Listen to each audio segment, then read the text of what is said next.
Yes, we have a few cases here, and we do have about half an hour. So I'll just go through these cases.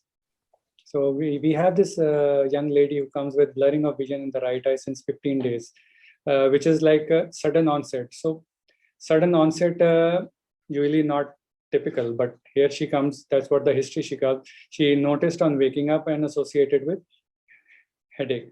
So initially it started at the center of a field and gradually progressed over 3 days. So that's some kind of a central scotoma she's having. So this was associated with pain on eye movement. So these are some clinical features. You can say her symptoms probably would be going in accordance with an optic neuritis. She doesn't have any other significant history. So her accounting, she was a myope and accounting fingers close to face. So just see the severity of visual loss. So she has a severe visual loss and a sudden onset visual loss. A sudden onset severe visual loss, what she gives, counting fingers close to face. She has an RAPD in the right eye, and she cannot read the demo plate. Although the vision was very low, we tried to go very close if she could read, but she could not even read the demo plate. The left eye was, all the findings were within normal limit.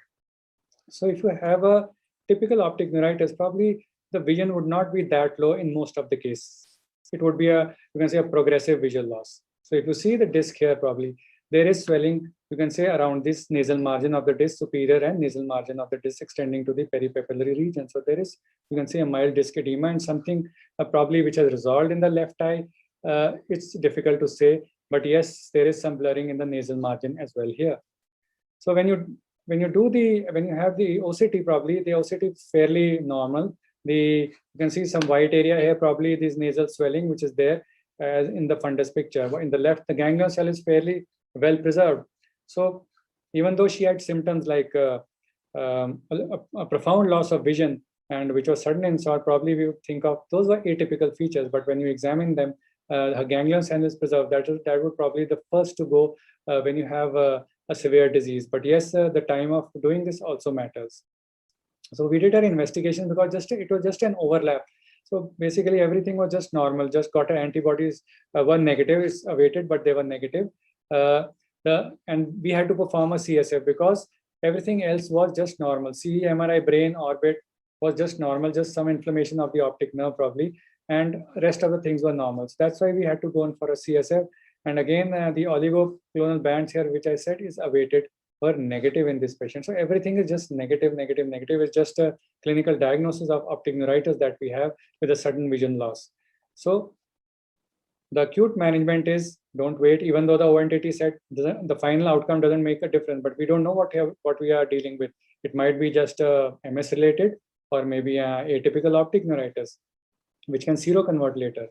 So always treat them with methylprednisolone when it's available. So this patient has counting fingers close to face, and after 5 injections, she regains 6.9, and she's quite happy with it. The RAPD was persisting. Her color vision was down as well. So this shows the importance of holding on these patients, managing them aggressively in the early phase, and not letting the investigations rule your acute management. The other case, the second case we have is a 34-year male. Again, pain around the right eye for 3 days and decreased vision since 3 days. It was again, he said, obviously the vision loss was sudden, but it progressed. So it deteriorated over a period of 3 days. There was pain along with diminution of vision. Right-sided forehead, you can say a dull ache he had. But the significant thing was, we took this history, but he kept harping upon repeatedly saying that, okay, I've had trauma to my right eye with a remote control by his child. That was the only thing he was bothered about, and said this has happened after that. It's happened after that only. So, of course, he's a medical rep. Probably he must be having some knowledge. Otherwise, he's fairly fine. The visual acuity at presentation was counting finger 1 meter. So he did have a profound visual loss, a severe visual loss, you can say. Right eye RAPD was there. Color vision, again, defective in the right eye. And left eye, we could read all the plates. So you have a young male who has a severe vision loss in the right eye, which he relates to trauma, and which progressed over maybe 2-3 days time. And this is what we saw in the fundus picture. Now you can see here maybe a grade 3 disc edema on the right side, and with extending into the, you can say, the peripapillary region, as well as a congested disc. On the left eye also there is some blurring here probably. So this edema probably with the profound loss of vision you would usually think in the atypical variety, and sudden visual loss, a pain he says a dull pain. Previously he had severe pain, but then it's a dull pain. So all these features probably would not fit into a, you can say, a commoner variety of MS. Jaspreet, yes, ma'am. If we go back to this picture, is it kind of acute, which you would like? It doesn't look very acute to me. Acute in the sense it's a congested disc, and we don't have any, you can say, there is no sheathing of these vessels peripapillary. Probably when the disc edema is resolving, probably you have some of these issues. So you could have, he might have had a edema in the past, or which has decreased, but yes, because he's giving a picture of you can say an acute visual loss, and with this congestion, probably I would call it maybe a few days only.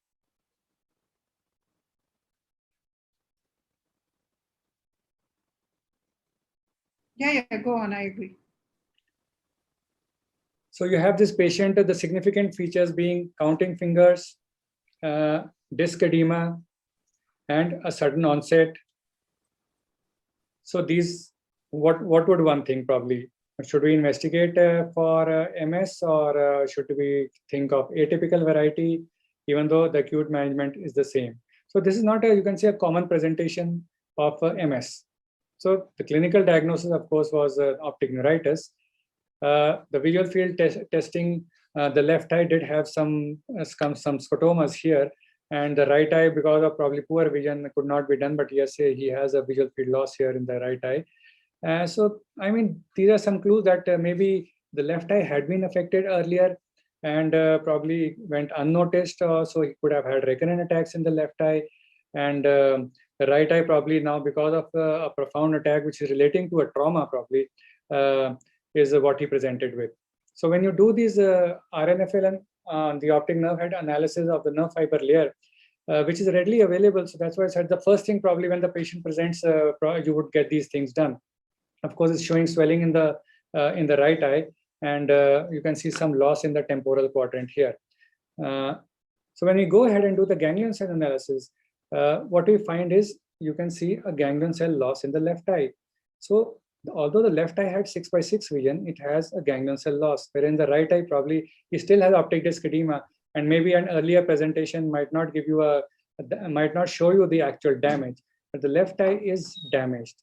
So probably it's maybe a sign that he has had some previous subclinical attacks of optic neuritis in the left eye, which have gone unnoticed, and now he presents in the other eye.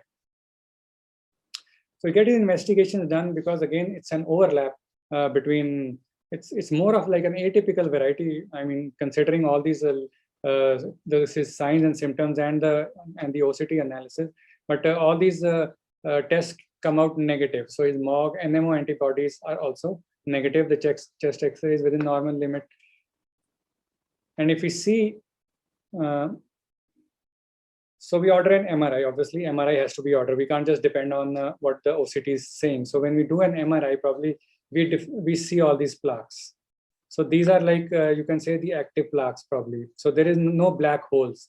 So if you see the black holes, probably, as was discussed in the presentation of typical optic neuritis, probably that is what you call dissemination in time. So this is dissemination in space, where you see multiple lesions, but dissemination in time means that yes, you have black holes along with the white marks. So this probably is just maybe this is the first time he's had these lesions in the brain. So if you get those the coronal sections done, basically the axial sections, the orbit would show the axial section would be showing the orbit. And once we see here, what these are showing is you can say like a Dawson fingers. So these are like these are around the periventricular region and extending to the corpus callosum. Now these Dawson fingers are very typical of multiple sclerosis. So he has some plaque in the cerebellum as well. So it's something which is there here and in the cerebellum as well. Now these lesions could be, this lesion could be there in NMO spectrum as well. So Here what we have is an interspace irregularity, which is hyperintense on T2. It's along the corpus callosum. So basically, these findings are more suggestive of a MS-related disease. Sorry. And if you see the axial scans here, what we are seeing is the T1 image, and here you have the T2 image. You can see here the involvement of the optic nerve. The optic nerve with some perineural enhancement. You can see here there is more of perineural enhancement than just the optic nerve, but there is thickening, and you can see it's just almost going posteriorly. Some thickening here as well, which is posterior. So I mean, these findings, just the brain findings are typical for MS, but all other findings probably are not really corroborating too well with the diagnosis of the MS. And yes, here again, you can see here that there's a perioptic CSF signal more here as compared to the other eye. So you have clinical symptoms which are atypical. You have an OCT finding, which is you can say is showing subclinical attacks in the left eye, and MRI brain, which is typical for MS, but MRI orbit is not really corroborating with this. You have disc edema. The MRI cervical spine. So whenever you get these the MR imaging, always get the spine done, and you can see here there is a hyperintensity involving the cervical spine, but it is limited to single vertebral segment. So if it's more than 3 or more than 3, probably that would be atypical, but here it's just limited to one segment. So all these things, even in oligoclonal bands, were absent when we got a CSF because of his, you can say, overlap in presentations, and we had to think for issues like cryptococcus as well. But yes, the acute management, we did give him methylpred for 3 days. Now, in the normal course, what happens is we were giving him methylpred for probably his vision deteriorated in the course of methylpred, in the sense it did not recover that much. So I think this is during this period, he really didn't improve that much. Probably the second day he comes and says, my vision is deteriorated. Then probably after 3 injections, his vision start to improve a bit. So the normal course of an optic neuritis, a typical optic neuritis, is of course deterioration and then improvement. And he did regain 6/12 vision probably on day 9. So that's the disc picture at presentation, and that's the disc probably on day 14. So you can see the disc edema has markedly resolved. In this patient, you do have some telltale signs, some blurring here. But yes, methylprednisolone did help, and his vision did recover. So the final diagnosis could be a remitting multiple sclerosis with right eye optic neuritis. Probably that was the only thing which was fitting according to the criteria. Maybe he hasn't come after that, and probably if he comes later, we'll have to see the clinical signs and symptoms before actually getting further investigations. So this 3-year, we have the third case is a 25-year male, again presents with diminution of vision in the left eye since 3 days. Sudden onset again, associated with pain, followed by similar episode of diminution of vision in the right eye since 2 days. So it's almost bilateral. So you can see here 6/12 vision in the right eye and a counting finger in the left eye. He has left eye RAPD and maybe an asymmetric involvement. So he has an RAPD in the left eye, but his color vision is fairly good in this eye. So the clinical diagnosis is a retrobulbar optic neuritis. We get his investigation, the basic blood investigation done. It's his ESR, CRP is normal, within normal range. AN is negative. All other things are fine. Then the important thing comes is the brain imaging. Now, when we get a CE-MRI of the brain, there is no significant abnormality. The orbit optic nerve are within normal limit. Cervical dorsal spine, again, no significant abnormality. Basically, so there's no pathology in the spine as well. The visual field, yes, because the left eye had fairly poor vision. So we can see here there is some, you can see a central sparing here, but yes, all the peripheral involvement is there in the right eye, and the left eye probably was poor vision. So it obviously is just something which you just couldn't visualize on the visual field testing. Again, he was given IV methylpred. That's the acute management for 3 days. After 1 week, his vision is still counting fingers. His right eye vision is 6/12. So 5 doses, probably we gave 5 doses of IV methylpred. But after 1 month, probably he just starts to improve by himself, 6/18. We could have done a plasma exchange probably here. and considered it, but he starts to improve after 1 month, and probably after 6 weeks, he regains 6.9. So sometimes, I mean, he did not. Why we didn't do a plasma exchange, I remember, was that probably he was not willing for all these things, and so I mean, destiny. He just the vision improved to 6.9, and there was mild temporal dyspallor. The visual field is almost the same. Now he presents after 3 years with and there is almost no vision in the left eye. So it's sudden loss of vision in the left eye since 2 days. Pain on eye movements in both the eyes. So mild temporal dyspallor, which is already there from the beginning. Diagnosed as recurrent isolated optic neuritis, get him investigated. Now this is an attack which has occurred after three years.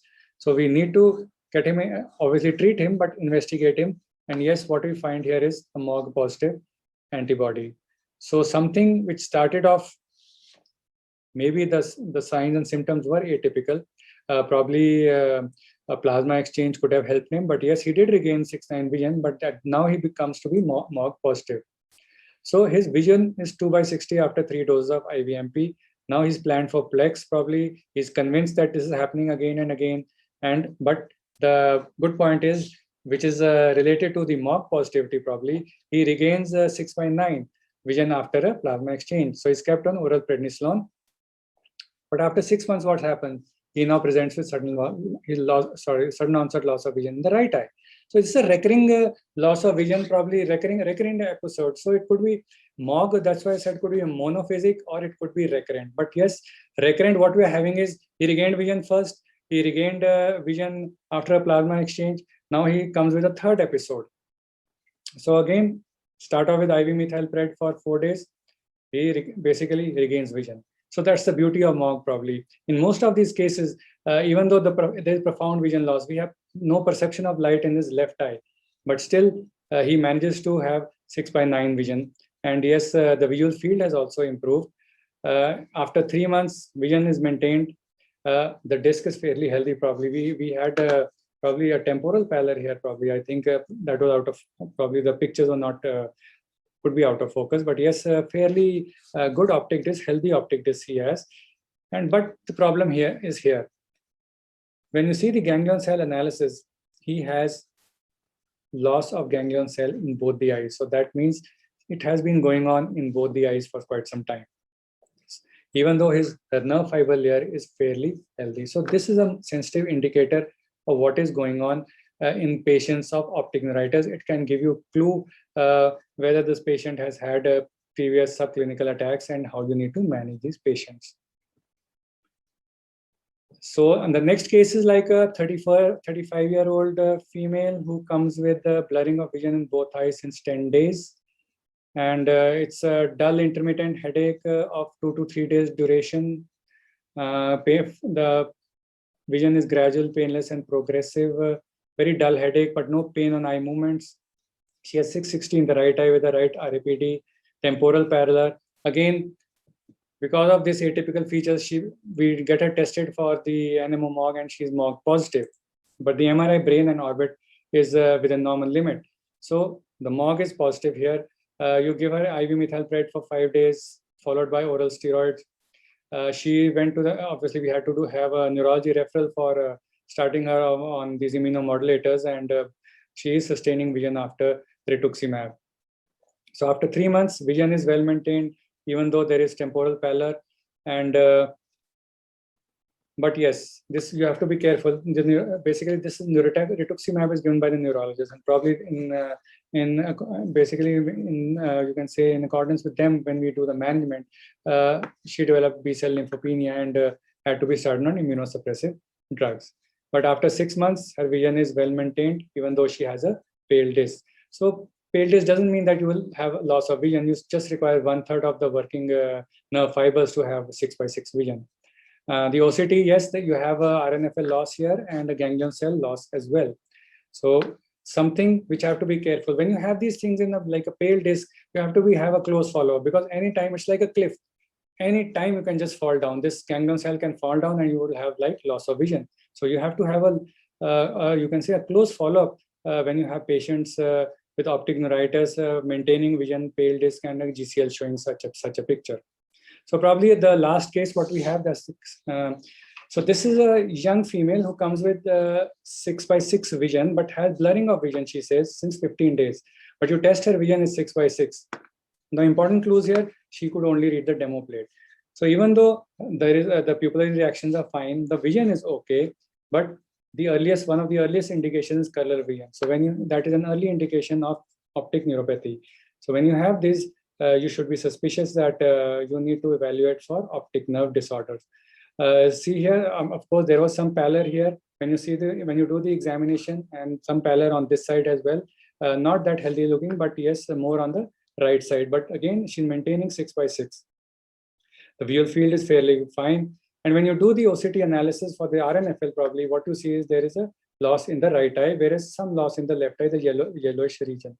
So with a 6/6 vision, she's having RNFL loss. She has a dyspallor in this eye. And when you do the ganglion cell analysis, there it is. You have a loss in the right eye as well as the left eye. So her blurring of vision probably is just a subclinical attack. She could be having it for maybe may have had a number of attacks, or for this to happen for the ganglion cell, and even though she's having 6x6 vision. So with this, something in the OPD, something which gave us a clue that we need to investigate her and manage her on the lines of could be an optic neuropathy. Probably we did investigate her, and although her NMO and MOG antibodies were negative, the CE MRI showed the plaques for multiple sclerosis. So how some blurring of vision and doing an OCT and with a little more clinical findings helps us to maybe investigate the patient on the proper lines and then start her on treatment. So this is basically, these are the few cases, a different variety of cases of typical, atypical optic neuritis, and how OCT is useful in all these things. And those cases which could be like infectious optic neuropathy, and the clues which one should look for when you're dealing with patients of optic neuritis. Yes, I'd like to invite comments from Dr. Vishali.